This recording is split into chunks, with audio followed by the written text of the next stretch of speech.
The Danish Vanishing Act.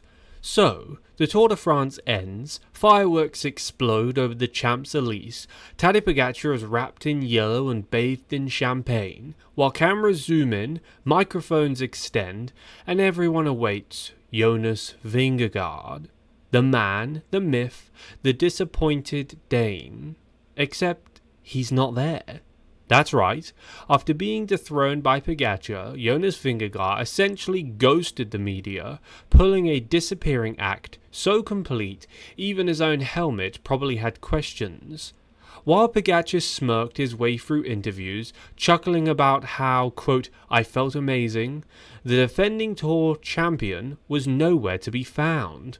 No comments, no interviews, no explanation, just a guy on a bike, vanishing into the mist like a confused stagehand in Hamlet. But before you accuse him of sulking like a junior varsity breakaway specialist who just got dropped from the gruppetto, let's dig into what actually happened, and why Vingegaard's silence wasn't just drama, but possibly a masterclass in media ghosting strategy. Stage Meltdown or Media Masterplan. Let's rewind to stage 14. That was the day Pogačar put on a climbing clinic and made Vingegaard's Tour defense look about as solid as Visma's Giro squad. On that brutally steep summit finish, Jonas cracked. He didn't just lose a few seconds, he lost 2 minutes and 6 seconds on Hortocam and dropped to 3rd overall in the GC, basically waving goodbye to his yellow jersey dreams like a man watching his house keys sink into a sewer drain. And then, poof, media silence. According to IDL Pro Cycling, Vingegaard, quote, got straight back on his bike and did not give any interviews. Now let's be clear, this wasn't some panic attack or back on the bus sulk fest. This was a man who just lost a psychological battle to the Slovenian SMAR machine, and while everyone wanted a quote, a soundbite, even a sigh, Jonas gave them absolutely nothing. And people noticed, they noticed alright. Legendary Dane Björn Ries didn't mince words. Quote, I think it's a bad move. The people are waiting for something. Just say it. It didn't work out today, maybe, and you're done.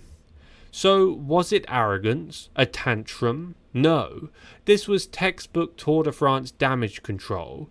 If you don't talk, you can't say the wrong things. And if your legs just detonated on national television, the last thing you want is to be asked how it felt while your lungs are still in the bucket.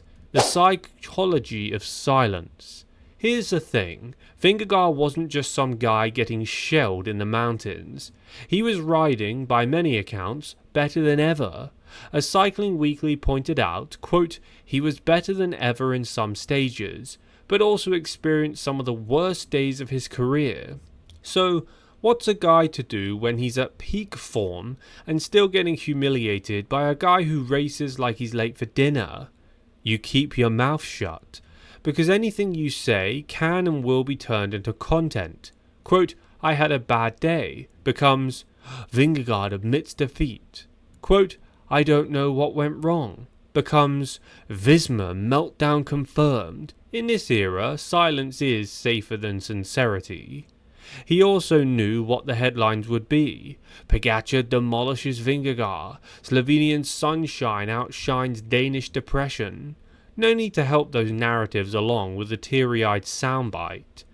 Teammates talk. Vingegaard walks. What makes this all the more awkward is that his teammates did talk. Matteo Jorgensen, who by this point had more media minutes than what's left in his legs, he said, quote, he just had a bad day, we'll make new plans. Meanwhile, Wout van Aert said something poetic and supportive, probably while dragging 7 Bidens up an 8% climb. The Visma PR machine kept rolling, but its face was missing. This created the ultimate drama loop. The more Jonas stayed silent, the more dramatic the silence became. Was he devastated? Retiring? Injured? Plotting a 4-year revenge arc where he returns in 2029 with titanium lungs?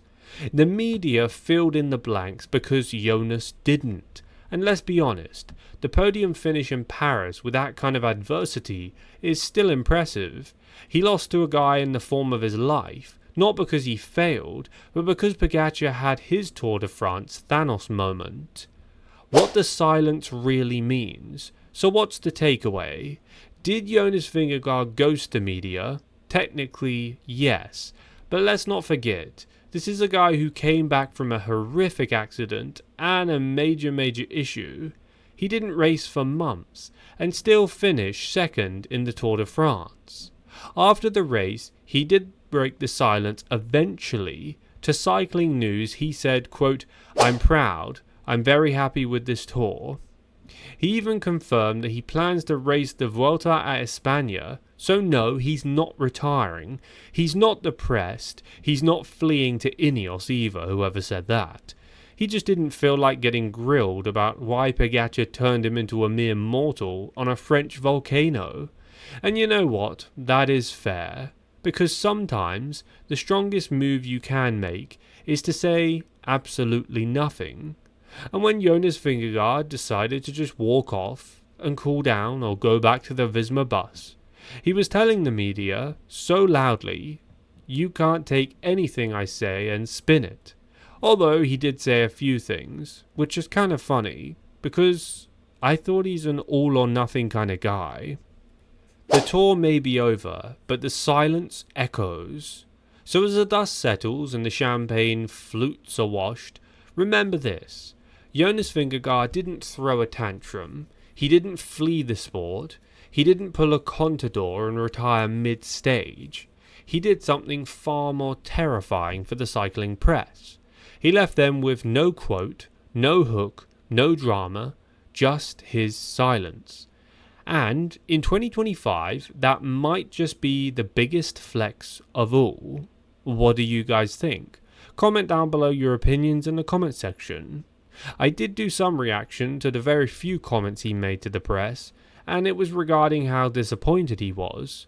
He said he did well, but he was also kind of annoyed that he didn't do better. I don't know why, but that kind of annoys me more than anything else. Thanks for watching today's video. If you're new here, please subscribe. By clicking subscribe, you'll be kept up to date with all of the latest cycling news, cycling drama, and cycling results. Also, if you wouldn't mind leaving a like on today's video, that would mean a lot to me as it supports my channel and helps all the work I put into these videos. Feel free to comment down below your opinions on anything I've mentioned here today, and correct any mistakes you may see, or give your opinion on what you think has happened here.